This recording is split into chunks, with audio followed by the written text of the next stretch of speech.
Hello everyone. आज हम आपके लिए लाए हैं unit 2 design and analysis of algorithm, जिसका सब्जेक्ट कोड BCS 503 है।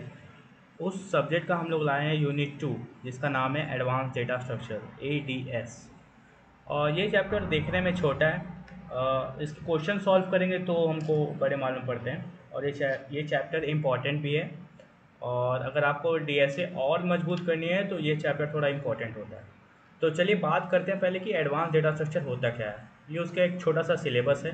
Red black tree, B tree, binomial heaps, Fibonacci heaps, tries और स्किप लिस्ट। ठीक है। तो एडवांस डेटा स्ट्रक्चर, जिसको हम ADS कहते हैं, इसका इम्पोर्टेंस समझने के लिए पहले हमें ये समझना होगा कि बेसिक डेटा स्ट्रक्चर, जो कि हम लोग DSA के लेक्चर्स में देखे हुए हैं, कि जैसे एरेस हो गए, लिंक लिस्ट हो गए, स्टैक हो गए और क्यूज हो गए, कहाँ तक इफेक्टिव होते हैं। जब तक डेटा छोटा या लिमिटेड होता है तब तक ये बेसिक स्ट्रक्चर ठीक से काम करते हैं। ठीक है। जब तक डेटा जो होता है छोटा और लिमिटेड होता है तब तक ये बेसिक स्ट्रक्चर्स काम करते हैं। ठीक है। और लेकिन जैसे ही डेटा बड़ा होने लगता है या ऑपरेशन कॉम्प्लेक्स होने लगता है तो बेसिक डेटा स्ट्रक्चर अपने लिमिटेशन दिखाने लगता है। ठीक है। इसी वजह से एडवांस डेटा स्ट्रक्चर की ज़रूरत पड़ती है। अगर हम बात करें तो एफिशिएंसी और ऑप्टिमाइजेशन की, जो टाइम कॉम्प्लेक्सिटी और स्पेस कॉम्प्लेक्सिटी को ऑप्टिमाइज़ करना एडवांस डेटा स्ट्रक्चर का मेन मोटिव होता है। ठीक है। जैसे बेसिक डेटा स्ट्रक्चर, जैसे कि बात करें एरेज या लिंक लिस्ट में, कुछ ऑपरेशन जैसे कि सर्चिंग, इंसर्शन, डिलीशन शो हो जाते हैं, स्पेशली जब लार्ज डेटा हैंडल करना हो। एग्जाम्पल के तौर पे बात करें, ठीक है, एग्जाम्पल के तौर पे बात करें तो अगर आपको एक सॉर्टेड एरे में इंसर्शन करना है तो वर्स्ट केस में मतलब कि O(n) टाइम लगता है। लेकिन अगर आप बाइनरी सर्च ट्री यानी BST या AVL ट्री यूज़ करोगे तो इंसर्शन का टाइम O(log(n) हो जाएगा। ठीक है। तो ये रहे हमारे कुछ एडवांस डेटा स्ट्रक्चर का इंट्रोडक्टरी पार्ट। ठीक है। तो कुछ स्पेसिफिक प्रॉब्लम के लिए बेस्ट सूटेड सॉल्यूशन होता है। हर प्रॉब्लम के लिए एक स्पेसिफिक डेटा स्ट्रक्चर बेस्ट होता है। बेसिक डेटा स्ट्रक्चर हर प्रॉब्लम को इफेक्टिवली सॉल्व नहीं कर पाता है। एग्जाम्पल के तौर पे बात करें तो हिप को आप जब प्रायोरिटी बेस्ड ऑपरेशन परफॉर्म करते थे तब यूज़ करते थे। ठीक है। जैसे कि जब आपको टॉप के एलिमेंट्स को निकालना हो या डायनेमिक स्ट्रीम से मिनिमम मैक्सिमम एलिमेंट निकालना होता था। और उसी में ट्राई का भी एक स्पेशल डेटा स्ट्रक्चर होता है जो स्ट्रिंग या वर्ड्स को एफिशिएंटली सर्च करने के लिए डिज़ाइन किया गया है। ये अभी आगे जाके हम लोग पढ़ेंगे। तो रियल वर्ल्ड एप्लीकेशन में जो एडवांस डेटा स्ट्रक्चर का जो रियल वर्ल्ड एप्लीकेशन है वो काफ़ी यूज़फुल होता है। जैसे डेटाबेसेस में, फाइल सिस्टम में, रूटिंग एल्गोरिदम्स में, आर्टिफिशियल इंटेलिजेंस में और इवन कॉम्पिटेटिव प्रोग्रामिंग में भी। ठीक है। एग्जाम्पल के तौर पे हम लोग बी ट्री अभी पढ़ेंगे, और फिर ये जो रेड ब्लैक ट्री है, बाइनोमियल हीप है, फिबोनाची हीप्स है, ये सब एडवांस डेटा स्ट्रक्चर के पार्ट्स हैं जो कि हम लोग आने वाले लेक्चर में जो डिस्कस करेंगे। ठीक है। तो हम लोग ADS और DS में क्या डिफरेंसेस है, जैसे डेटा स्ट्रक्चर और एडवांस डेटा स्ट्रक्चर में क्या ज़रूरत पड़ी, मतलब ऐसा क्या नीड पड़ा कि हमको एडवांस पढ़ना पड़ा। तो जैसे कॉम्पिटेटिव प्रोग्रामिंग की बात करें तो ADS का नॉलेज होना आपको कॉम्प्लेक्स प्रॉब्लम एफिशिएंटली सॉल्व करने में हेल्प करता है। अगर आप सिर्फ बेसिक डेटा स्ट्रक्चर में डिपेंड करोगे तो कुछ हाई लेवल प्रॉब्लम्स का टाइम कॉम्प्लेक्सिटी मैनेजेबल नहीं रहेगा। और हालांकि अगर आप एक कॉलेज में पढ़ रहे हैं या एक इंस्टीट्यूशन में पढ़ रहे हैं तो प्लेसमेंट का इंटरव्यूज़ बहुत इंपॉर्टेंट होता है। तो ADS इंटरव्यू में इंपॉर्टेंट रोल प्ले करता है। आप इस याद रखेंगे, जो एडवांस डेटा स्ट्रक्चर होता है वो इंटरव्यू के दौरान बहुत इंपॉर्टेंट रोल प्ले करता है। जनरली कोडिंग इंटरव्यूज़ में trees, graph, heap, segment tree या ट्राइज रिलेटेड क्वेश्चन मिलते हैं। और फिर जैसे प्रॉब्लम स्पेसिफिक ऑप्टिमाइजेशन, हर प्रॉब्लम का अपना एक ऑप्टिमाइज सॉल्यूशन होता है जो आपको ADS के थ्रू मिलेगा। जैसे अगर आपको डायनेमिक रेंज सम कैलकुलेट करना है तो सेगमेंट्री, ठीक है, सेगमेंट्री या फैनविक ट्री का यूज़ करके आप इस प्रॉब्लम को एफिशिएंटली सॉल्व करेंगे। तो कुल मिला के बात करें तो अगर आप डेटा स्ट्रक्चर एंड एल्गोरिदम में एक्सपर्ट बनना चाहते हो तो एडवांस डेटा स्ट्रक्चर का नॉलेज एसेंशियल है। ये आपको कॉम्प्लेक्स प्रॉब्लम एफिशिएंटली सॉल्व करने में हेल्प करता है और आपको रियल वर्ल्ड सिस्टम डिज़ाइन करने के लिए तैयार करता है। तो DSA के बिना ADS को छोड़ना ऐसा होगा जैसे आपने टूल किट के सबसे पावरफुल टूल्स को इग्नोर किया है। So that's why the advanced data structure is one of the most important part for your DSA. ठीक है, तो चलिए अब हम बात करेंगे देखो रेड ब्लैक ट्री से पढ़ने से पहले हम लोग BST पढ़ेंगे। आखिर ऐसा क्यों? RBT पढ़ने से पहले BST पढ़ना इसलिए ज़रूरी होता है क्योंकि रेड ब्लैक ट्री एक सेल्फ बैलेंसिंग वर्जन है बाइनरी सर्च ट्री का। ठीक है, मैं इसलिए BST को पहले पढ़ा रहा हूँ क्योंकि BST आपने DSA में पढ़ रखा है, तो आप उसको रेड ब्लैक ट्री से आप कंपेयर करके अच्छे से पढ़ेंगे। ठीक है, तो चलिए बात करेंगे क्योंकि रेड ब्लैक ट्री एक सेल्फ बैलेंसिंग वर्जन है, वो जो है एक खुद सेल्फ बैलेंसिंग वर्जन है रेड ब्लैक ट्री का। ठीक है, अगर आपको BST का बेसिक स्ट्रक्चर ऑपरेशन जैसे सर्चिंग, इंसर्शन और डिलीशन समझ नहीं आएगा तो रेड ब्लैक ट्री जिसमें बैलेंसिंग रूल और भी कॉम्प्लेक्स है, ठीक है, समझना मुश्किल हो जाएगा। तो BST का अगर आपने और भी डिटेल लेक्चर्स देखने हैं तो हमारे यूट्यूब चैनल DSA उस पर जाके आप बाइनरी सर्च ट्री को एक बार और अच्छे से देखेंगे। हालांकि हम ओवरव्यू लेंगे, लेकिन अगर आपको और डिटेल में समझना है तो उस चैनल पे आप जाके उसको एक बार और अच्छे से पढ़ के आएंगे। ठीक है, तो बाइनरी सर्च ट्री को हम लोग पहले क्यों पढ़ना चाहिए, इसका बेसिक स्ट्रक्चर समझते हैं। तो BST जो होता है एक बेसिक स्ट्रक्चर, एक बेसिक ट्री स्ट्रक्चर है जिसमें हर नोड के लेफ्ट सब ट्री के सारे नोड्स उस नोड से छोटे होते हैं और राइट सब ट्री के सारे नोड उस नोड से बड़े होते हैं। ठीक है, रेड ब्लैक ट्री में क्या होता है कि यही बेसिक प्रॉपर्टी फॉलो होती है। अगर आपको ये BST की बेसिक प्रॉपर्टी समझ नहीं आएगी तो RBT यानी रेड ब्लैक ट्री में ट्रैवर्सल या सर्च ऑपरेशन समझना टफ हो जाएगा। तो BST के कुछ ऑपरेशंस होते हैं, इंसर्शन, डिलीशन, सर्चिंग जैसे ऑपरेशन को एफिशिएंटली BST में कैसे परफॉर्म करते हैं समझना बहुत ज़रूरी होता है। वही रेड ब्लैक ट्री में यह ऑपरेशन है, लेकिन उसमें बैलेंसिंग की कंडीशन भी अप्लाई होती है। अगर BST के बेसिक ऑपरेशन क्लियर नहीं होंगे तो बैलेंसिंग रूल और रोटेशन जो RBT में होते हैं आपको कंफ्यूज कर सकता है। ठीक है, तो सेल्फ बैलेंसिंग कॉन्सेप्ट का बेस या BST नॉन बैलेंस्ड हो सकता है अगर डेटा स्क्यूड हो। इसका मतलब कुछ केसेस में BST डिग्रेड होकर लिंक लिस्ट बन सकता है, इसमें ऑपरेशन के टाइम कॉम्प्लेक्सिटी O(n) तक पहुंच सकती है। और वही बात अगर रेड ब्लैक ट्री में करें तो एक बैलेंस्ड BST है, इसमें इंसर्शन और डिलीशन के बाद ट्री को बैलेंस रखने के लिए स्पेसिफिक रूल फॉलो किए जाते हैं जिसको हम फिक्सअप कहते हैं। ये बैलेंसिंग रूल तभी समझ में आएंगे जब आप BST के बिहेवियर को कुछ अच्छे से समझेंगे। ठीक है, अब इसको हम अगर बात करें उसमें, ठीक है, तो बाइनरी सर्च ट्री आपको एक ट्री स्ट्रक्चर का फंडामेंटल और ऑपरेशन के बारे में क्लैरिटी देता है। रेड ब्लैक ट्री पढ़ाते वक्त आपको ये बेस समझना होना चाहिए कि कि आप easily complex balancing rules, tree rotation और कलर प्रॉपर्टीज़ को समझ सकें। तो पहले BST पढ़ना एक स्टेपिंग स्टोन है एडवांस सेल्फ बैलेंसिंग ट्रीज को समझने के लिए, और ये आपको ट्री, ठीक है, ये आपको ट्री डेटा स्ट्रक्चर का डीपर अंडरस्टैंडिंग प्रोवाइड करता है। तो चलिए इस बाइनरी सर्च ट्री को देखते हैं। ठीक है, ये हमारा जो बाइनरी सर्च ट्री है, जैसे एक एक करके इंसर्शन ऑर्डर इसमें प्रिजर्व किया गया है उसको देखते हैं। ठीक है, तो हमने सबसे पहले एक ट्री लिया, ठीक है, एक नोड लिया जिसमें हम लोग 10 इंसर्ट किए। ठीक है, तो सबसे पहले नोड इंसर्ट कर रहे हैं, अभी कोई ट्री नहीं है इसलिए 10 को रूट नोड बनाया जा रहा है। चलिए एक हमारा बनते जा रहा है, अब हम 12 को इंसर्ट करेंगे। तो 12 जो है वो 10 से बड़ा है, ये BST का रूल है। तो 10 से बड़ा है इसलिए 10 को जो है वो राइट सब ट्री में प्लेस कर देगा। ठीक है, जैसे कि आप देख रहे हैं यहाँ राइट सब ट्री में हमारा 12 बन गया। ठीक है, अब हम लोग इंसर्ट करेंगे हमारे 5 को, तो 5 जो है 10 से छोटा है, तो जाहिर सी बात है जो 10 से छोटा है वो 10 के लेफ्ट सब ट्री में शामिल हो जाएगा। तो एक माने में ये देखिए जो हमारा ये हमारा BST एक बन गया, जिसमें हम लोग साफ देख रहे हैं जो हमारा 10 से बड़ा है उसको हम लोग लेफ़्ट में इम्प्लीमेंट कर रहे हैं, और जो हमारा छोटा है उसको हम लोग राइट में इम्प्लीमेंट कर रहे हैं। ठीक है, अब हम लोग 4 को इंसर्ट कर रहे हैं, तो 4 जो है वो 10 से छोटा है और 5 से भी छोटा है, इसलिए 4 को 5 के लेफ़्ट में, ठीक है, 4 को 5 के लेफ़्ट में हम लोग इंसर्ट कर रहे हैं।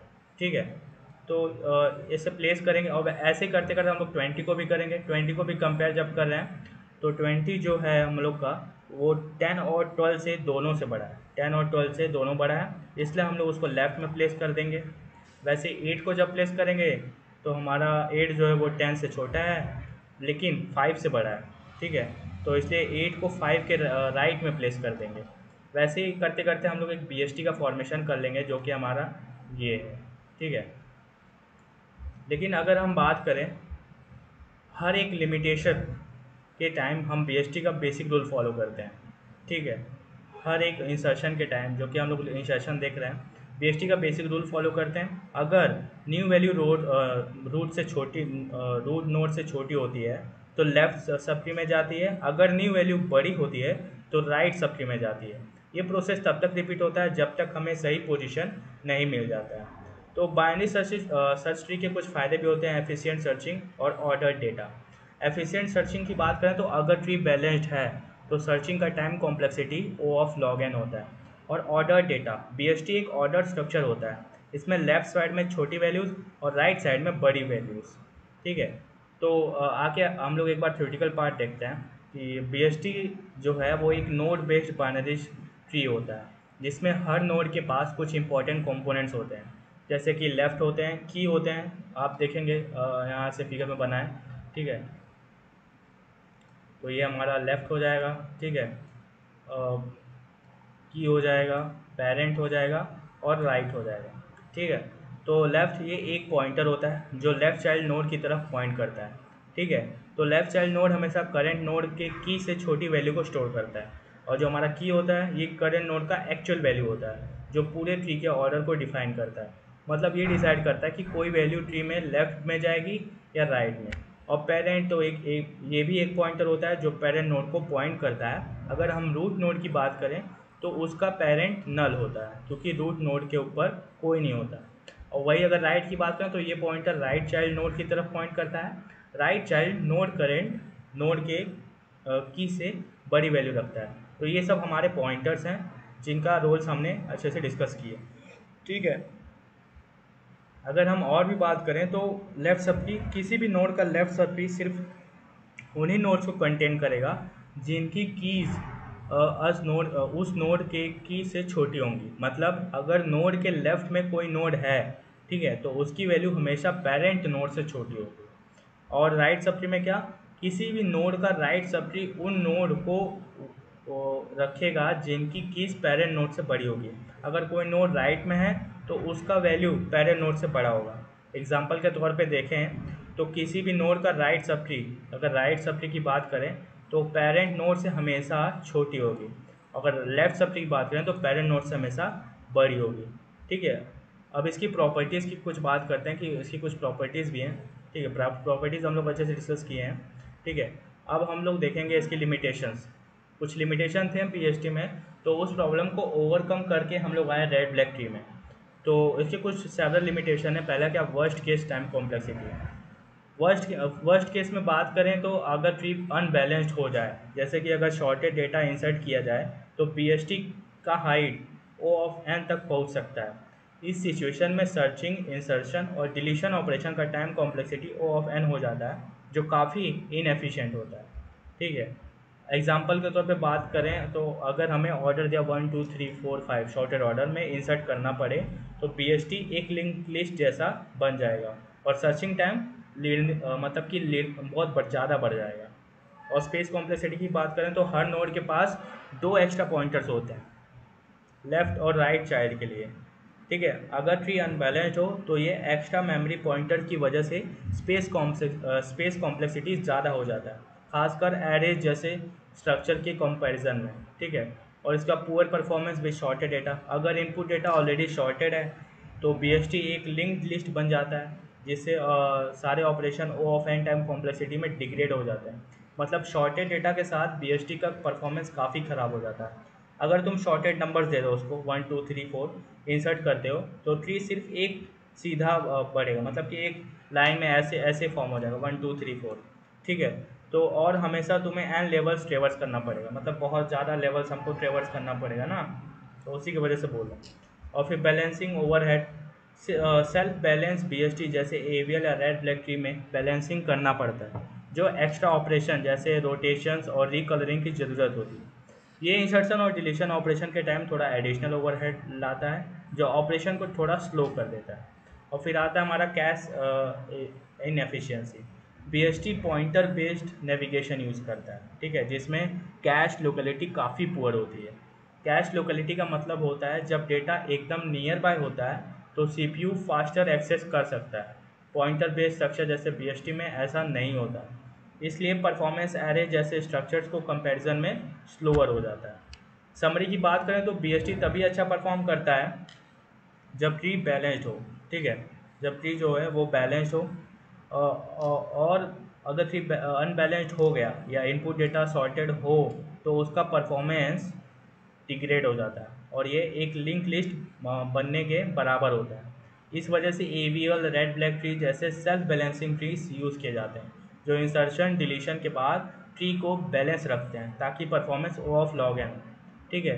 तो अगर बैलेंसिंग की ओवरहेड या शॉर्टेड डेटा हैंडल करना हो तो हम एडवांस डेटा स्ट्रक्चर पर शिफ्ट करते हैं क्योंकि BST हर केसेस में एफिशिएंट नहीं होता है। तो इसी प्रॉब्लम को ओवरकम करने के लिए हम लोग आ गए हमारे मेन टॉपिक या मेन सिलेबस पे रेड ब्लैक ट्री में। तो अगर बात करें तो रेड ब्लैक ट्री एक सेल्फ बैलेंसिंग ट्री है, ठीक है, एक self balancing binary search tree होता है जो बाइनरी सर्च ऑपरेशन को ऑप्टिमाइज रखता है। रेड ब्लैक ट्री का स्ट्रक्चर और प्रॉपर्टीज इंश्योर करता है कि ट्रीज कभी डिजेनरेट ना हो और ऑपरेशन हमेशा O of log n time complexity में रहे, ठीक है। हम लोग एक पहले डायग्राम से ही समझते हैं, जो डायग्राम्स है डायग्रामेटिकली हम लोग चीज़ें समझेंगे, ठीक है। तो ये कंप्लीट रेड ब्लैक ट्री दिख रहा है आपको, लाल और काला दिख रहा होगा ट्री इमेज है, उसी को हम लोग रेड ब्लैक ट्री बोलते हैं, ठीक है। तो जिसमें कुछ नोड्स रेड है, कुछ नोड्स रेड दिख रहे होंगे आपको, ठीक है, और कुछ ब्लैक, जो ब्लैक ज़्यादा दिख रहे होंगे आपको। हर नोड से कुछ रूल्स फॉलो करने पड़ते हैं जिससे ट्री बैलेंस्ड रहे, जिससे रूट नोड हमारा ब्लैक होगा, ठीक है। और हर लीफ नोड, ये जो लीफ नोड्स आप देख रहे हैं नीचे, इसको लीफ नोड्स बोलते हैं, ठीक है, ये सारे हमारे लीफ नोड्स हैं, ठीक है। हर लीफ नोड्स को ब्लैक कंसीडर किया जाता है और पेरेंट और चाइल्ड नोड्स के कलर फॉलो करते हैं। रेड नोड्स, जो हमारे रेड नोड्स होंगे उनके जो चाइल्ड्स होंगे हमारे हमेशा ब्लैक होंगे, ठीक है। रेड नोड्स के दोनों चाइल्ड हमेशा ब्लैक होने चाहिए। अब हम लोग यहाँ इंसर्शन देखेंगे, लेकिन उससे पहले हम लोग डिफिनीशन देख लेते हैं, ठीक है, या फिर आखिर हम लोग का थ्योरेटिकल पार्ट कहना क्या चाहता है, ठीक है। तो रेड ब्लैक ट्री जो होता है हमारा वो एक बात करें तो एक self balancing binary search tree होता है जिसमें जो हर नोड होता है वो एक एक्स्ट्रा बिट और कलर नोड कंटेन किया रहता है। चलिए अब इसकी प्रॉपर्टीज़ देखते हैं। तो प्रॉपर्टीज़ पहला क्या कहता है कि रेड ब्लैक ट्री के कुछ इंपॉर्टेंट प्रॉपर्टीज़ होते हैं जो इंश्योर करते हैं कि ट्री बैलेंस्ड रहे। तो पहला प्रॉपर्टी कहता है हर नोड या तो रेड होती है या तो ब्लैक। और प्रॉपर्टी 2 की बात करें तो रूट नोड हमेशा ब्लैक होता है। Remember my points, the root node is always black. और प्रॉपर्टी 3, हर लीफ यानी नील नोड को ब्लैक माना जाता है। जो कुछ नहीं होता, जो लीफ नोड होता है जो कि सबसे नीचे होता है उसको हमेशा ब्लैक माना जाता है। और फिर इसके बाद प्रॉपर्टी 4, अगर कोई नोड रेड है तो उसके दोनों चिल्ड्रन ब्लैक होने चाहिए। इसका मतलब कोई भी रेड नोड के पास कॉन्सिक्यूटिव रेड नोड्स नहीं हो सकते हैं। और पांचवी और सबसे इम्पॉर्टेंट, ये सबसे इम्पॉर्टेंट प्रॉपर्टी है, ठीक है, हर पाथ जो किसी नोड से उसके डिसेंडेंट लीफ तक जाता है, ठीक है, हर पाथ जो किसी डिसेंडेंट लीफ तक जाता है, ठीक है, अगर हम उसकी बात करें तो उसमें equal numbers of black nodes होने चाहिए। इससे हम ब्लैक हाइट कहते हैं, ठीक है। अब हम लोग नोड स्ट्रक्चर देखते हैं। जैसा कि हमने BST में देखा था कि हम लोग के पास सिर्फ की लेफ़्ट पेरेंट राइट, लेकिन यहाँ पर एक नया है कलर, ठीक है। अब यहाँ पर जो हम लोग की कहेंगे उसको डेटा कहेंगे, नोड का जो एक्चुअल वैल्यू है। और जो कलर है, हर नोड का कलर या तो रेड होता है या तो ब्लैक। और जो हमारा लेफ़्ट चाइल्ड पॉइंटर है, नोड के लेफ़्ट चाइल्ड का पॉइंटर जो BST प्रॉपर्टी को फॉलो करता है, लेफ़्ट सबट्रेस में छोटे वैल्यूज़ होंगे। और राइट चाइल्ड पॉइंटर क्या करता है, नोड के राइट चाइल्ड में पॉइंटर राइट सब ट्री में बड़े वैल्यूज़ होंगे। और जो पेरेंट पॉइंटर होगा वो क्या करेगा, हर नोड के पास पेरेंट नोड का पॉइंटर होता है जो इंसर्शन और रोटेशन के टाइम इम्पॉर्टेंट होता है, ठीक है। जैसे कि आप यहाँ देख रहे होंगे कि जो हमारा पेरेंट नोड है वो हमेशा ब्लैक है और जो हमारा चाइल्ड नोड है वो रेड है, ठीक है। अगर हम ध्यान से और देखेंगे तो जैसे BST हम लोग किया करते थे कि जो 8 से छोटा होगा वो हमारे लेफ़्ट साइड होगा और जो बड़ा होगा वो हमारे राइट साइड होगा, ठीक है। और जो हमारे लीफ नोड्स होंगे वो हमेशा ब्लैक होंगे, ठीक है, ये मस्ट है कि ब्लैक होने चाहिए, ठीक है। और फिर हम इसके बाद करेंगे कि हाइट कैसे फाइंड करते हैं। किसी भी ब्लैक हाइट, अगर हम बात करें रेड ब्लैक ट्री की हाइट निकालने के लिए हम ब्लैक हाइट का यूज़ करते हैं। ब्लैक हाइट का मतलब होता है रूट से किसी भी लीफ तक जो पाथ जा रहा है। ठीक है, ब्लैक हाइट का मतलब होता है कि रूट से किसी भी जैसे रूट की बात करें ऊपर से नीचे तक, ठीक है, और जो पाथ जा रहा है उसमें कितने ब्लैक नोड्स हैं, ये इंश्योर करता है कि ट्री बैलेंस्ड है। ठीक है, तो ब्लैक हाइट निकालने का प्रोसेस है हर पाथ के ब्लैक नोड्स काउंट करो। जैसे यहाँ पर देखते हो तो यहाँ पर ब्लैक हाइट 1 है। ठीक है, ब्लैक हाइट 1 है, तो ब्लैक नोट्स पॉइंट करो। अगर ट्री का कोई भी path equal number of black nodes contain नहीं करता तो tree red black tree property violate करेगा। ठीक है, फॉर्मूला क्या है इसके? रेड ब्लैक ट्री में maximum height 2 into B H होती है, जहाँ बी एच का मतलब होता है ब्लैक हाइट। एग्जाम्पल, अगर ब्लैक हाइट 2 है तो टोटल हाइट कितनी होगी? मैक्सिमम 4 हो सकती है। कंक्लूजन की तरफ बात करें तो जो हमारा रेड ब्लैक ट्री को बैलेंस मेंटेन करने के लिए हम रोटेशन और रिकलरिंग का यूज़ करते हैं। ठीक है, जो ये डायग्राम है हम लोग अगर इसको समझे हैं तो इन डायग्राम से ये समझ में आता है कि इंसर्शन के टाइम हर स्टेप पे ट्री अपने बैलेंसिंग प्रॉपर्टीज़ फॉलो करता है ताकि सर्चिंग, इंसर्शन और डिलीशन का time complexity 0 of log N रहे। तो ट्री कभी भी ये जो बी ट्री है कभी भी एक लिंक लिस्ट जैसे बनने से बचा रहता है और एक गारंटी होती है कि ऑपरेशन हर केस में एफिशिएंटली परफॉर्म होंगे। ठीक है, अब हम लोग आते हैं हमारे दूसरे पार्ट में इसी के रेड ब्लैक ट्री इंसर्शन। ठीक है, रेड ब्लैक ट्री इंसर्शन, इसके सूडो कोड दिए हैं। तो रेड ब्लैक ट्री में इंसर्शन थोड़ा कॉम्प्लेक्स होता है क्योंकि हाँ हमें ट्री को बैलेंस्ड और रेड ब्लैक ट्री के प्रॉपर्टीज़ को मेंटेन करना होता है। इंसर्शन के बाद फिक्सअप प्रोसेस से ट्री के बैलेंस किया जाता है यूजिंग रिकलरिंग एंड रोटेशन। तो आरबी ट्री का यहाँ कुछ इंसर्शन के सूडो कोड दिए हैं, इसको समझते हैं हम लोग। ठीक है, तो क्रिएट अ न्यू नोड, हम लोग पहले एक न्यू नोड क्रिएट करेंगे Z. insert the new node in the same way you would insert in a binary search tree। जैसे कि हम लोग बाइनरी सर्च ट्री में किए थे वैसे हम लोग इसमें सेम काम करेंगे।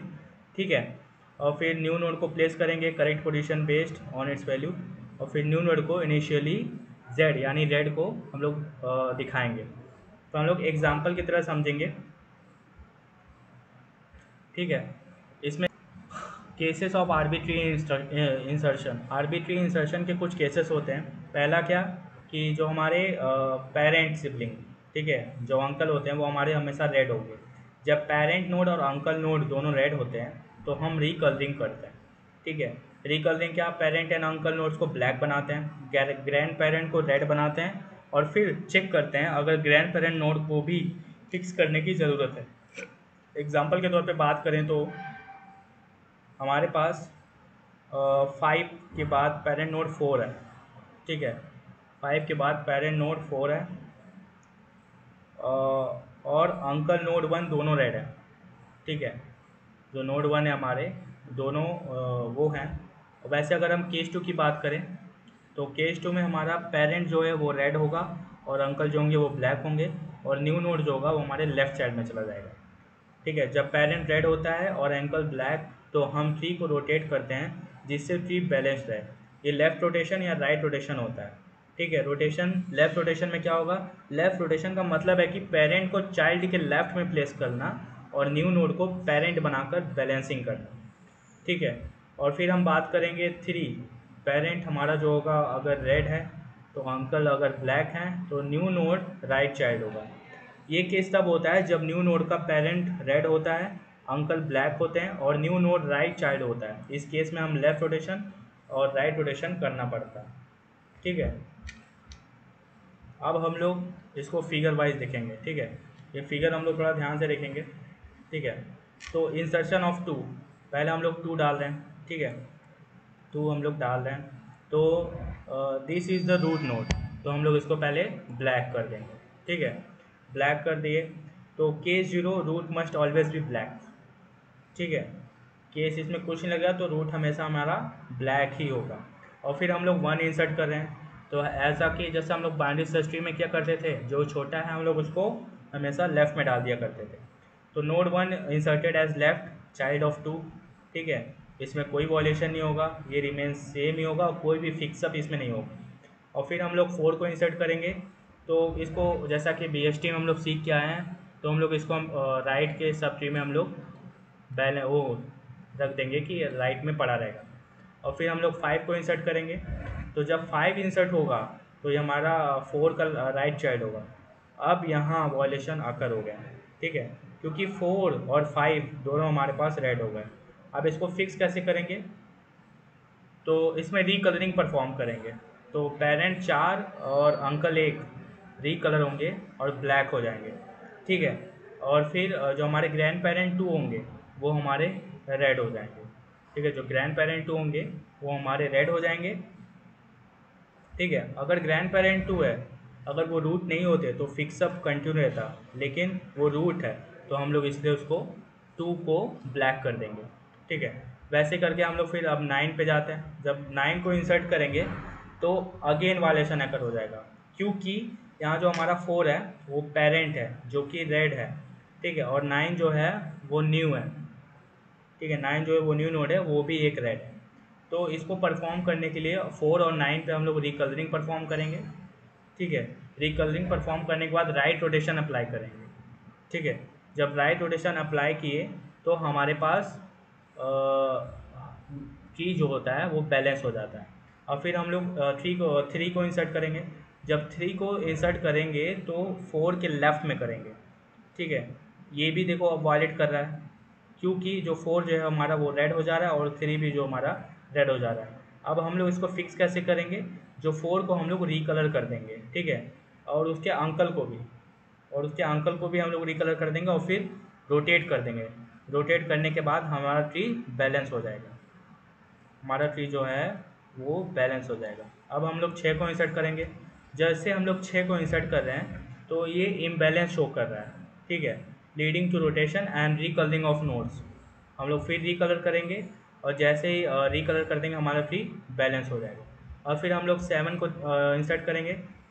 जब 7 को इंसर्ट करेंगे तो फिक्स अप प्रोसेस इन्वॉल्व होगा, जिसमें 2 रोटेशन होंगे उसके बैलेंस को रिस्टोर करने के लिए। पहला क्या कि रोटेट लेफ़्ट रोटेट करेंगे, ठीक है। और फिर उसके बाद राइट, और फिर कलर एडजस्ट करेंगे। उसके बाद हमारा रेड ब्लैक ट्री एक अच्छे से तैयार होता है। तो आफ्टर इंसर्शन में 3 केसेस लगे और 3 केसेस में फिक्सअप भी लगा, रिकलरिंग भी लगा, पेरेंट नोट्स को हमने ब्लैक करके रेड किया और फिर हमारा एक रेड ब्लैक ट्री तैयार हो गया। तो पूरे अगर इसकी समरी बात करें पूरे की, तो recolouring case 1, if parents and uncles are red, अगर उसके पेरेंट और अंकल रेड हैं तो हम लोग पेरेंट और अंकल को रिकलर करेंगे और ग्रैंड पेरेंट को भी रिकलर करेंगे। और फिर रोटेशन केस 2, केस 1 में क्या रिकलरिंग किए और केस 2 में रोटेशन। और फिर अगर पेरेंट और अंकल ब्लैक हैं तो हम लोग लेफ़्ट राइट और राइट लेफ़्ट रोटेशन फिक्स करके ट्री को हम लोग बैलेंस करते थे। वही रूट नोड की बात करें तो रूट नोड हमेशा ब्लैक होगा, ठीक है। हालांकि जगह जगह हम लोग रेड कर देते थे, लेकिन रूट नोड हमेशा ब्लैक होगा, ठीक है। कॉन्फ्यूज़न की बात करें तो रेड ब्लैक ट्री इंसर्शन जो होता है वो बैलेंसिंग फोकस करता है थ्रू रिकलरिंग और रोटेशन के थ्रू। ये जो डायग्राम है वो इंसर्शन और फिक्सअप दिखाता है कि कैसे हम लोग इंसर्शन और फिक्सअप अच्छे से देखें। और red black tree properties hold करता है कि ट्री हमारा हमेशा बैलेंस रहे और अच्छे से परफॉर्म करे, ठीक है। अब हम लोग बात करेंगे डिलीशन की। तो रेड ब्लैक ट्री का जो डिलीशन होता है वो थोड़ा ट्रिकी होता है समझने के लिए, लेकिन हमको ईजली लैंग्वेज में समझेंगे कि कैसे हम लोग इसको अच्छे से अपने उसमें इम्प्लीमेंट करेंगे।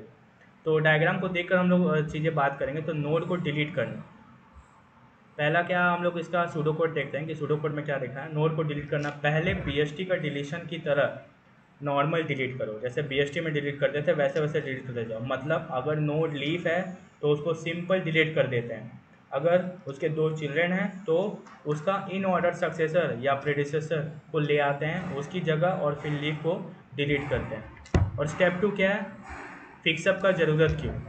अगर डिलीट होने वाली नोड ब्लैक होती है तो रेड ब्लैक ट्री की प्रॉपर्टीज़ ख़राब हो जाती है, खास करके ब्लैक हाइट इशू क्रिएट हो जाती है। इसको फिक्स करना पड़ता है, इसलिए फिक्सअप की प्रोसेस बहुत ज़रूरी होती है, ठीक है। इसलिए यहाँ आर्बिट्री डिलीशन, ठीक है। अब हम लोग यहाँ पर उसके कुछ केसेस होते हैं, फिक्सअप के कुछ केसेस होते हैं। पहला क्या, सिबलिंग रेड, सिबलिंग का कलर रेड हो, सिबलिंग जो हमारे होते हैं उसका कलर रेड होना चाहिए। इस केस में जो नोड डिलीट हुई है उसका सिबलिंग रेड होता है। इसका मतलब होता है कि उसके पेरेंट्स और सिबलिंग का कलर फ्लिप करेंगे, फिर रोटेशन करते हैं ताकि ट्री को बैलेंस में ले आए। क्या होता है, सिबलिंग रेड होने का मतलब है कि पेरेंट ब्लैक है और रोटेशन से ट्री प्रॉपरली बैलेंस हो जाता है। इसका सॉल्यूशन क्या है, पेरेंट को कलर रेड करो और सिबलिंग का कलर ब्लैक करो, पेरेंट पे रोटेट करो। और फिर केस 2 बात करें तो सिबलिंग ब्लैक हो और उसके दोनों चिल्ड्रन भी ब्लैक हो। ये थोड़ा कॉमन केस है, जब सिबलिंग ब्लैक होता है और उसके दोनों चिल्ड्रन भी ब्लैक होते हैं तब क्या होता है कि सिंपल बात करें तो सिबलिंग को रेड कर देते हैं और पेरेंट को फिक्स कर देते हैं। ठीक है, हमारे केस 3 की बात करें तो सिबलिंग ब्लैक हो और उसका राइट चाइल्ड रेड हो। अगर सिबलिंग ब्लैक है लेकिन उसका राइट चाइल्ड रेड है तो यह केस आता है। इस केस में सिबलिंग और पेरेंट का कलर फ्लिप होता है और एक रोटेशन होता है ताकि बैलेंस मेंटेन हो। ठीक है, वैसे केस 4 है, सिबलिंग ब्लैक हो और उसका लेफ्ट चाइल्ड रेड हो। अगर सिबलिंग ब्लैक है, ठीक है, अगर सिबलिंग हमारा ब्लैक है और उसका लेफ्ट चाइल्ड रेड है तो पहले सिबलिंग और उसके लेफ्ट चाइल्ड को कलर फ्लिप करते हैं, फिर एक रोटेशन करते हैं। ठीक है, तो चलिए इस डायग्राम को समझते हैं एक एक करके। तो पहले स्टेप में हमने नोड 10 को डिलीट किया है। ये जो 10 देख रहे हैं इसको हम लोग डिलीट कर देते हैं। ठीक है, क्योंकि ये लीफ थी, क्योंकि ये जो है वो लीफ थी, सिंपल डिलीट किया गया। अब क्योंकि डिलीट होने वाला नोड ब्लैक था तो ट्री को फिक्स करना ज़रूरी था। तो डायग्राम में हम देखते हैं कि पहले केस 3.2c यानी सेकेंड अप्लाई हुआ, जिसमें सिबलिंग रेड था इसलिए रोटेट किया और पेरेंट और सिबलिंग का कलर फ्लिप कर दिए हम लोग। ठीक है, और फाइनल स्टेप में जो देख रहे हैं आप यहाँ पर हम लोग 3.2b में आते हैं और ट्री बैलेंस हो जाता है। अगर ट्री हमारा जो होता है वो बैलेंस हो जाता है। अगर इंपॉर्टेंट पॉइंट्स की बात करें तो हर केस का गोल ये है कि ट्री को ब्लैक हाइट और रेड ब्लैक प्रॉपर्टीज मेंटेन रखना, और फिक्सअप करने से ट्री हमेशा बैलेंस रहता है। तो इस तरह से रेड ब्लैक ट्री का डिलीशन और फिक्सअप काम करता है, और हर केस देखकर हम समझ सकते हैं कि केस कैसे ट्री बैलेंस करता है। ठीक है, तो हमारे पास को बात करें तो रेड ब्लैक ट्री हमने डिलीशन और डिलीशन फिक्सअप, इंसर्शन और इंसर्शन फिक्सअप दोनों पॉइंट अच्छे से कवर किए हैं। अब हम एडवांटेजेस की बात करें तो arbitrary and binary search tree are both types of binary tree use to store data in a sorted manner. ठीक है, use to store data in a sorted manner. अब हम बात करेंगे हमारे बी ट्री में, आ गए हमारे बी ट्री के पॉइंट में। तो बी ट्री से एक सेल्फ बैलेंसिंग सर्च ट्री है। ठीक है, जिसमें नोड्स के पास 2 से ज़्यादा चिल्ड्रन हो सकते हैं। ये कॉमनली डेटाबेसेस और फाइल सिस्टम में सॉर्टेड डेटा को मेंटेन करने के लिए यूज़ होते हैं, जिससे सर्च, सीक्वेंशियल एक्सेस, इंसर्शन और डिलीशन को लॉगरिथमिक टाइम में किया जा सकता है। ठीक है, बी ट्रीज की कुछ प्रॉपर्टीज़ हैं कि all leaves are at the same level. B trees में सभी लीव एक ही लेवल पर होते हैं। इससे इंश्योर होता है कि ट्री हाइट बैलेंस रहे और ऑपरेशन फास्ट हो। और दूसरा क्या, ऑर्डर ऑफ बी ट्री। एक बी ट्री का ऑर्डर m होता है। इसका मतलब है कि एक नोड में मैक्सिमम m चिल्ड्रन हो सकते हैं और मिनिमम m/2 चिल्ड्रन हो सकते हैं। और तीसरा क्या, कीज इन नोड। हर नोड में मैक्सिमम m-1 कीज़ होते हैं। नोड्स पार्शियली फील्ड हो सकती है और डेटा इंक्रीजिंग ऑर्डर में शॉर्टेड होता है। अब इसका सूडो कोड देखते हैं। तो यहाँ पर हम लोग देख रहे हैं B tree search of x and k। ठीक है, i हमारा जो होगा 1 होगा। अगर वाइल i अगर बात करें, वाइल जो होता है हमारा लेस देन और equal to n of x है, और k जो हमारा रहता है वो more than of key i of x है, तो i इक्वल टू i+1 हो जाएगा। ठीक है, तो एक्सप्लेनेशन की बात करें तो इस सूडो कोड जो देख रहे हैं आप, ये हमारा सूडो कोड। तो इस सूडो कोड में हम सर्च ऑपरेशन परफॉर्म करते हैं। अगर की मैच होती है तो रिटर्न करते हैं, अगर की लीफ नोड में नहीं मिलती तो चाइल्ड नोड को रीड करते हैं और रिकर्सिव सर्च करते रहते हैं। वैसे इंसर्शन में भी कहानी दी गई है।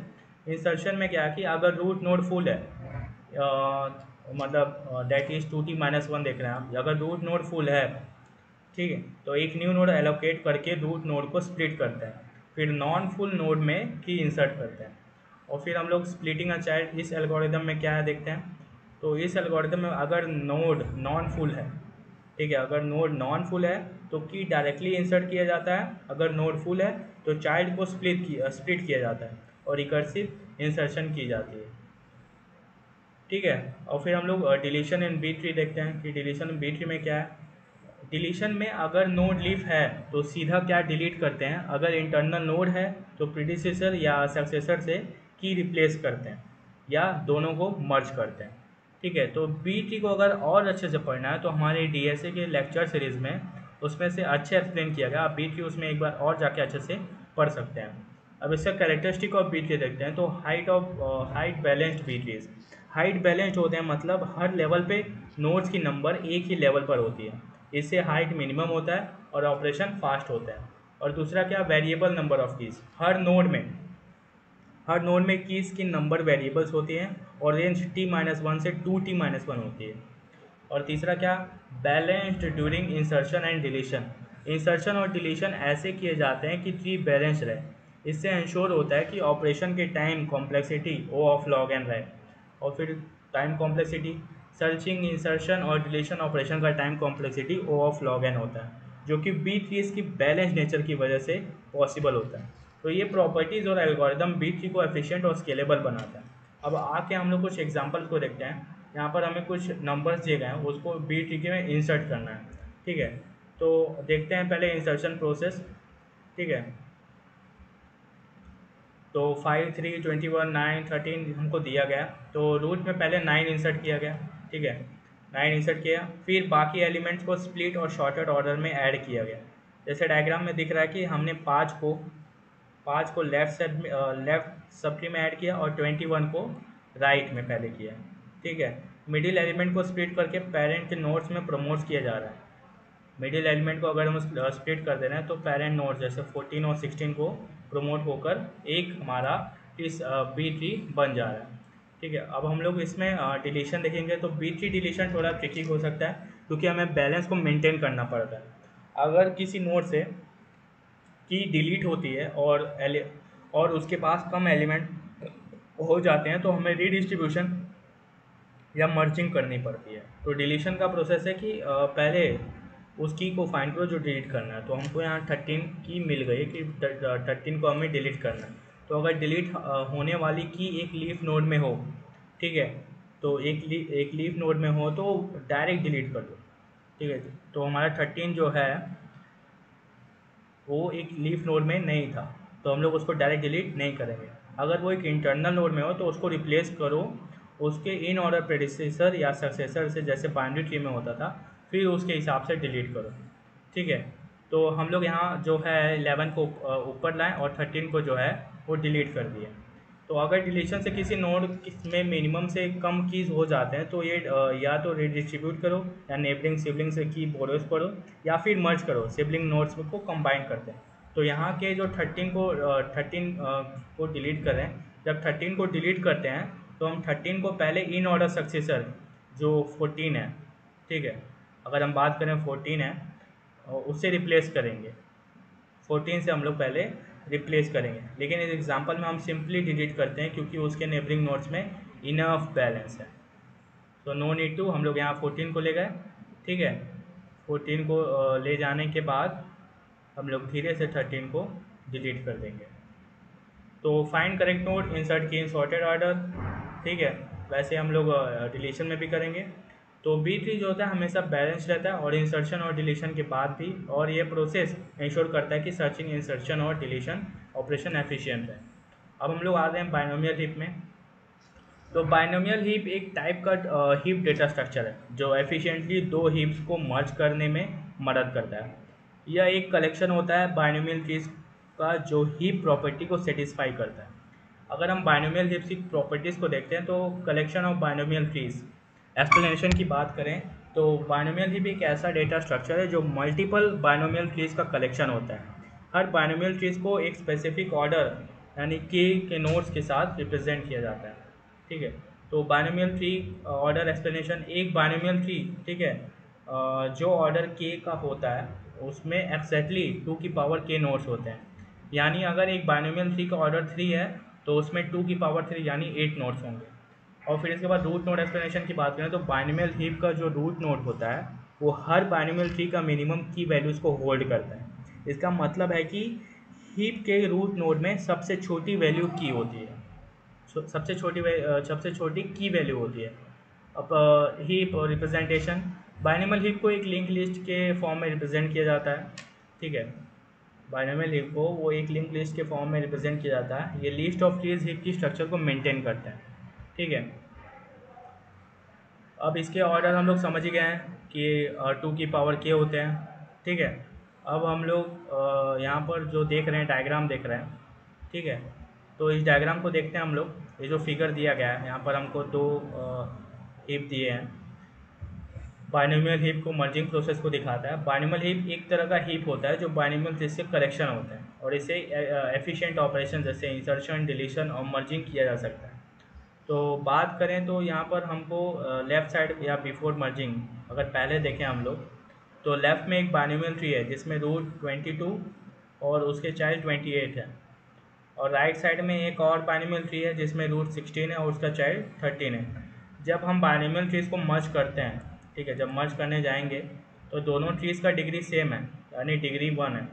तो डिग्री 1 के ट्रीज़ हैं क्योंकि दोनों के पास एक एक चाइल्ड है। तो मर्ज के लिए छोटी वैल्यू को रूट बनाया जाता है, जो हमारा 16 है वो सबसे छोटा वैल्यू है, उसको रूट बनाया जाएगा। ठीक है, तो 16 रूट बनेगा और 22 उसका चाइल्ड, 22 हो जाएगा हमारा चाइल्ड बनेगा। 22 के चाइल्ड नोड्स भी सेम तरह से अटैच होते हैं, तो 22 का चाइल्ड नोड्स है वो 28 है। और जो क्योंकि 16 छोटी वैल्यू है तो 16 रूट बनेगा और 22 उसका चाइल्ड, तो 22 के चाइल्ड नोड्स भी सेम तरह से अटैच होंगे। और जो 28 को 22 के नीचे ही रखा जाएगा जैसे कि फिगर में दिखा गया है। ठीक है, तो मर्जिंग के बाद एक बाइनोमियल ट्री मिलेगा जिसमें रूट 16 है। ठीक है, और 16 का एक चाइल्ड 22 और 22 का चाइल्ड 28, तो दूसरे चाइल्ड 30 हो जाएगा। तो मर्ज करते वक्त हम दोनों ट्रीज के रूट्स को कंपैरिजन करते हैं और छोटी वैल्यू वाला रूट बन जाता है। मर्ज ट्री का डिग्री इंक्रीज हो जाता है क्योंकि हम ट्रीज के कंबाइन करते हैं। तो इस प्रोसेस से प्रॉपर्टी मेंटेन की जाती है, यानी छोटी वैल्यू रूट बन जाएगी। ठीक है, तो ये रहा हमारा एक नॉर्मल सा फिगर जिसमें हम लोग 2 हीप को कैसे अटैच किए हैं उसमें डिस्कस किए हैं। अब हम लोग बात करेंगे union of binomial heap. Union of binomial heap, तो बाइनोमियल हीप यूनियन दो बाइनोमियल हीप्स को मर्ज करने का प्रोसेस है। इसमें 2 हीप्स के बाइनोमियल कीज को कंबाइन किया जाता है और हीप प्रॉपर्टीज़ को मेंटेन किया जाता है। इसके कुछ कंडीशंस होते हैं, जैसे मर्जिंग ट्रीज एक्सप्लेनेशन की बात करें तो 2 बाइनोमियल हीप हैं, H1 और हमारा H2। ठीक है, H1 और H2 को मर्ज करते वक्त दोनों हीप्स के बाइनोमियल ट्रीज को एक साथ मर्ज किया जाता है। इससे क्या है कि मेंटेनिंग प्रॉपर्टीज़ उसकी मेंटेन करनी होती है। ठीक है, यूनियन के बाद रिजल्टिंग हीप को बाइनोमियल हीप प्रॉपर्टीज़ को मेंटेन करते हुए एडजस्ट किया जाता है। और फिर ट्रीज मर्जिंग, अगर सेम डिग्री के 2 ट्रीज मिलते हैं तो उन्हें एक ट्रीज बनाने के लिए लिंक किया जाता है। और एल्गोरिदम की बात करें तो मर्ज हीप्स, यहाँ पर आपने देखे होंगे एल्गोरिदम मर्ज हीप्स की बात की है, H= merge H1 and H2। Explanation की बात करें तो पहले H1 और H2 को मर्ज करके एक कंबाइंड हीप H बनाता है। ठीक है, और फिर check for null, if H= null then return null. अगर मर्ज के बाद हीप नल है तो रिटर्न नल करते हैं। और फिर इनिशियलाइज पॉइंटर एक्स प्री, ठीक है, प्रीवैक्स एंड नेक्स्ट एस। ठीक है, ये सब उसके पॉइंटर्स हैं। ऐसे करके फिर हम लोग कंडीशन लगाते हैं। कंडीशन लगाने के बाद डिग्री चेक करेंगे और फिर हम लोग दूसरी ट्री पे मूव करेंगे और फिर उसके कीज़ देखकर फिर हम लोग कंडीशन देखेंगे, और जब कुछ नहीं मिलेगा तो हम लोग एच को रिटर्न कर देंगे। ठीक है, और इसकी टाइम कॉम्प्लेक्सिटी क्या, बाइनोमियल हीप यूनियन का जो टाइम कॉम्प्लेक्सिटी है वो O ऑफ log n होता है, जहाँ n जो होता है वो टोटल एलिमेंट्स होता है दोनों हीप के इक्वल। और फिर बाइनोमियल हीप मर्ज एल्गोरिदम क्या है, तो इसमें भी देखिए पहले create a new binomial heap, एक नया बाइनोमियल हीप H क्रिएट किया जाता है और फिर सेट H हेड तो to the root of the merge list of H1 and H2। H का हेड को H1 और H2 के मर्ज रूट लिस्ट से सेट करते हैं और फिर रिटर्न कर देते हैं। तो कुछ यूनियन के जो 4 केसेस होते हैं, तो पहला क्या है, डिफरेंट डिग्रीज।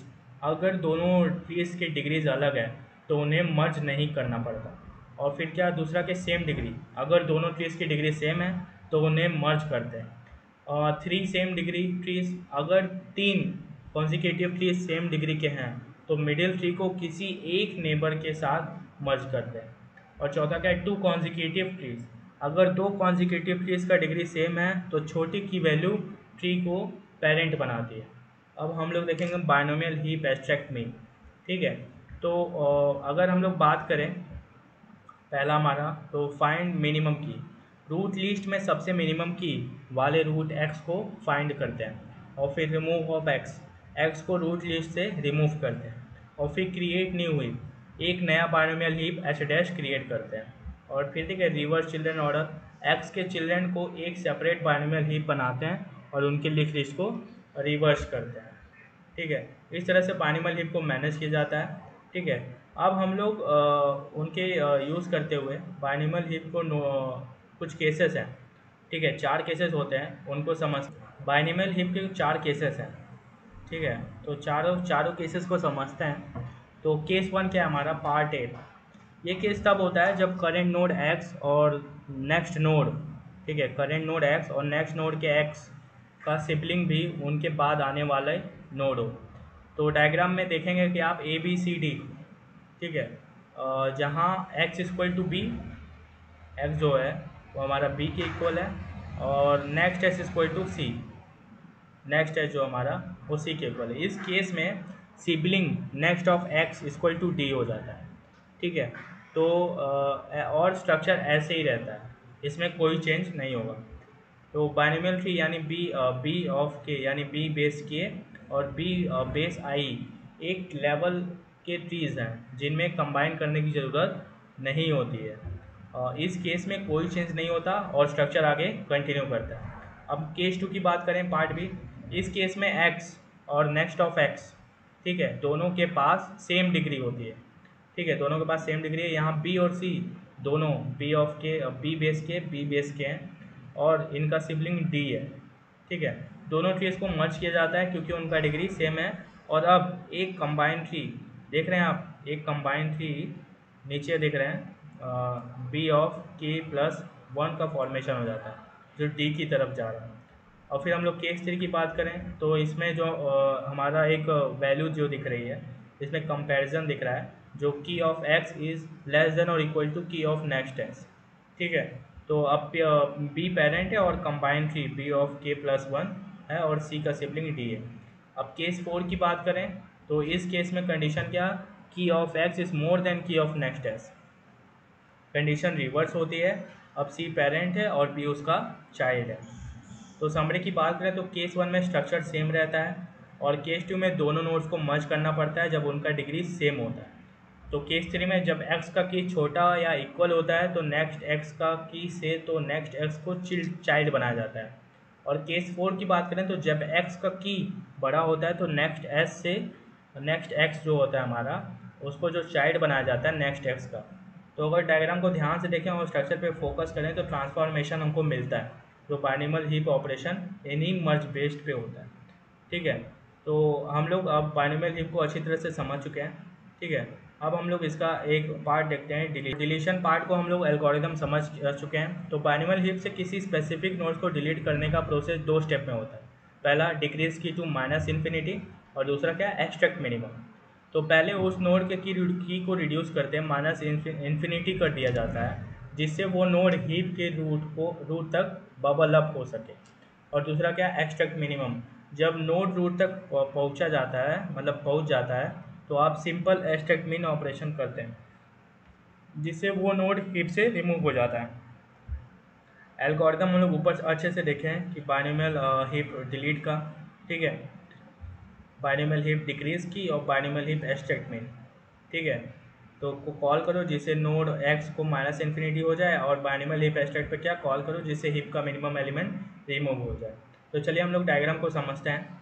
तो यहाँ डायग्राम हमें 5, 2, 10, 12, 15 दिया है। ठीक है, नोड 10 को डिलीट करना है इसलिए हमारा यहाँ पर जो थोड़ा है ये इसका कलर चेंज है। नोड 10 को डिलीट करना है, सबसे पहले हम बाइनोमियल हीप डिक्रीज की एल्गोरिदम का यूज़ करके जो 10 है उसको माइनस इन्फिनिटी में चेंज कर देंगे। और फिर हम लोग जब स्टेप बी में जाएंगे, ठीक है, तो देखेंगे 10 को जो है माइनस इन्फिनिटी सेट हो चुका है। ठीक है, माइनस इन्फिनिटी सेट हो चुका है, इससे नोड बबल अप हो जाता है और हीप में अपर की तरफ मूव करेगा। इस केस में 10 को पेरेंट, ठीक है, 2 से स्वैप हो गया और अब 2 नीचे है और माइनस इन्फिनिटी ऊपर है। और फिर स्टेप सी की बात करें तो नोड माइनस इन्फिनिटी बन गया, ठीक है, बबल अप होता है और हीप के ऊपर लेवल में मूव करता है। तो डायग्राम में देखेंगे जो 2 है हमारा वो माइनस इन्फिनिटी के पोजीशन एक्सचेंज हो गया। और फिर आते हैं हमारे स्टेप डी में। स्टेप डी में अब एक्सट्रैक्ट मिन ऑपरेशन कॉल किया जाता है, जिससे मिनिमम एलिमेंट्स जिसका कि माइनस इन्फिनिटी है रिमूव हो जाता है, ठीक है। उसके बाद हीप रीअरेंज हो जाता है और बचा हुआ स्ट्रक्चर रीऑर्गेनाइज होकर वैलिड बाइनोमियल हीप फॉर्म करता है। तो डायग्राम में हेड अब 5 है और 12 जो है, हेड 5 और हेड 12, ठीक है, 2 हेड हो जाए।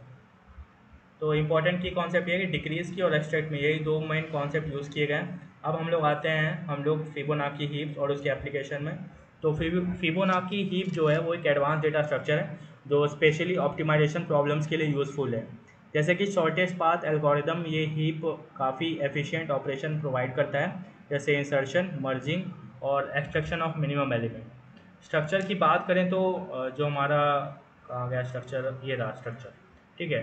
तो पहला हमारा होता है नोड, ठीक है, इसको रूट भी बोलते हैं। तो एक नोड फिबोनाची हीप में की को स्टोर करता है, ठीक है, की को स्टोर करता है और पेरेंट, चिल्ड्रन और सिबलिंग के पॉइंटर्स रखा जाता है।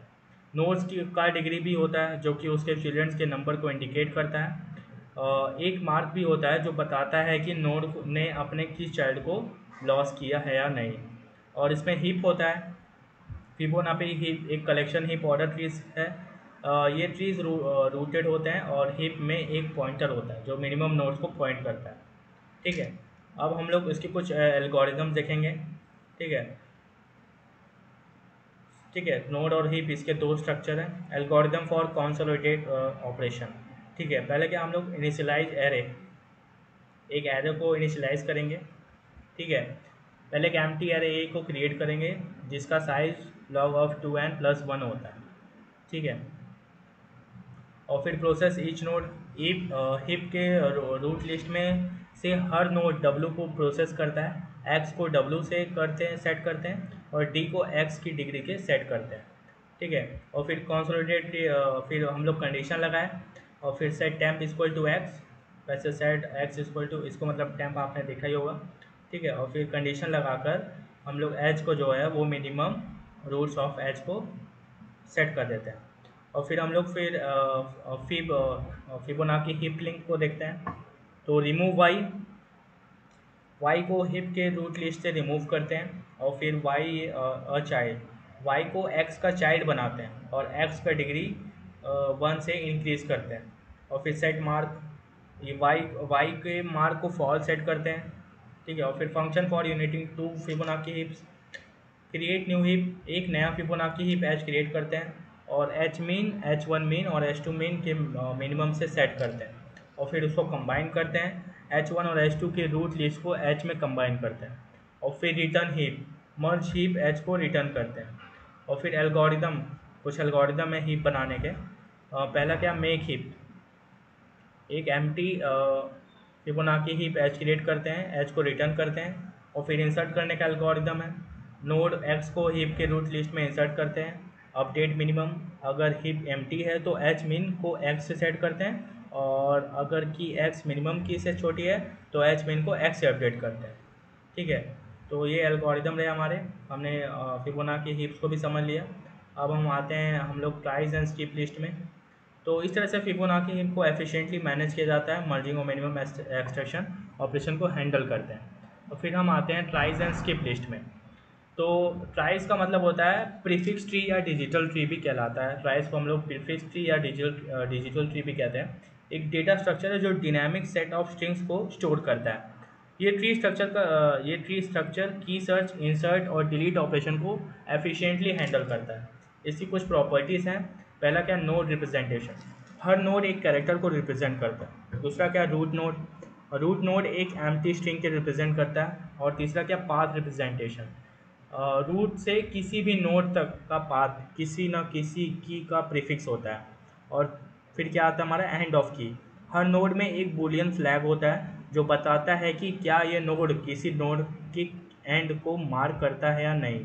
और फिर क्या हमारा लास्ट में आता है टाइम कॉम्प्लेक्सिटी। सर्च, इंसर्ट और डिलीट ऑपरेशंस या का टाइम कॉम्प्लेक्सिटी की के लेंथ का प्रोपोर्शनल होता है।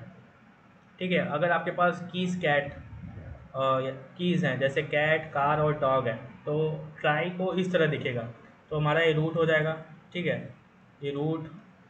ठीक है, और रूट की बात करें तो इसमें दो पार्ट। ठीक है, यहाँ पर सी यानी कैट और डी मतलब डॉग। ठीक है, और फिर सी को ए में डिवाइड कर देंगे, ए और फिर यहाँ पर हम लोग का टी हो जाएगा और फिर यहाँ जी और यहाँ पर ओ। ठीक है, तो ट्राई इस तरह दिखेगा। तो वो फिर एल्गोरिदम में कुछ हमारे सर्च करने के लिए। ठीक है, चलिए इन एल्गोरिदम को समझते हैं। पहला क्या, इनिशियलाइजेशन करेंगे। ठीक है, इनिशियलाइजेशन करेंगे तो नोड को ट्राई के रूट से सेट करते हैं। ट्राई ट्राई के नोड्स को सेट करते हैं और फिर कैरेक्टर इटरेशन, हर कैरेक्टर सी के लिए की में अगर सी नोड के चाइल्ड में नहीं है तो एक नया नोड क्रिएट करते हैं सी के लिए और उसे नोड के चाइल्ड में इंसर्ट करते हैं और नोड को अपडेट करते हैं चाइल्ड नोड के साथ जो सी के कोरस्पेंडिंग होते हैं। ठीक है, और फिर इसके बाद हम लोग आते हैं हमारे skip list and it's properties. ठीक है, तो स्किप लिस्ट एक डेटा स्ट्रक्चर जो ऑर्डर सीक्वेंस ऑफ एलिमेंट्स को फास्ट सर्च के लिए यूज़ होता है। ये multiple layers of linked list का यूज़ करता है जो एलिमेंट को स्किप करते हैं जिससे सर्च ऑपरेशन तेज़ी से होता है।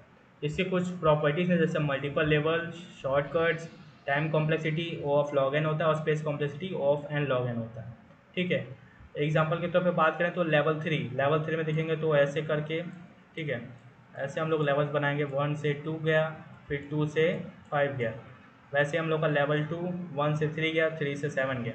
ठीक है, और इसके कुछ insertion, searching and deletion operation होते हैं। पहला इनिशियलाइजेशन करेंगे। ठीक है, पहला इनिशियलाइजेशन करेंगे। ठीक है, नोड के लिस्ट को हेड से सेट करते हैं। ठीक है, और फिर नोड डॉट नेक्स्ट डॉट की ये सब फिर हम लोग कंडीशन लगाएंगे, कंडीशन लगाने के बाद रिटर्न कर देंगे। ठीक, और फिर इसके बाद हम लोग सर्च करेंगे, सर्च लिस्ट सर्च की। इसमें हम लोग पहला कि नोड को सेट करेंगे हेड ऑफ द लिस्ट और फिर वाइल कंडीशन लगाएंगे और फिर रिटर्न करेंगे और फिर हम लोग डिलीट का ऑपरेशन देखेंगे। ठीक है, फिर नोड को लिस्ट को हेड से सेट करेंगे और फिर ट्रैवर्स करेंगे, ट्रैवर्स करने के बाद रिटर्न कर देंगे वैल्यू। तो इस तरह से ये एल्गोरिदम और data structure large data set of complex problem को एफिशिएंटली हैंडल करता है। ठीक है, जहाँ पर हम लोग का डेटा बहुत ज़्यादा होता है, मतलब लिमिट से ज़्यादा होता है, तो एफिशिएंटली हैंडल करते हैं, मदद करता है, जिससे आपको ऑपरेशन फास्ट और रिलायबल मिलता है। तो ये रहा हमारा design and analysis of algorithm का चैप्टर 2, जिसमें हम लोग हर एक टॉपिक अच्छे से समझे। जैसे कि हमारा जो जो इम्पोर्टेंट है, रेड ब्लैक ट्री और बी ट्री। जो रेड ब्लैक ट्री का कॉन्सेप्ट है हम लोग उसको BST से पहले कंपेयर करके अच्छे से पढ़ाएं और फिर बाइनोमियल हीप। और जो अगर आपको बी ट्री और अच्छे से पढ़ना है तो डेटा स्ट्रक्चर और एल्गोरिदम का जो हमारे चैनल पे जो लेक्चर सीरीज़ है उसमें जाके आप बी ट्री और अच्छे से पढ़ सकते हैं और इसके सारे एल्गोरिदम्स इसमें मेंशन्ड हैं। आप इसको एक बार और अच्छे से पढ़ेंगे। तो till then keep learning and keep watching the high tech world. और नेक्स्ट वीडियो लेक्चर में हम लोग लाएंगे चैप्टर 3 का वन शॉट वीडियो। तब तक के लिए थैंक यू।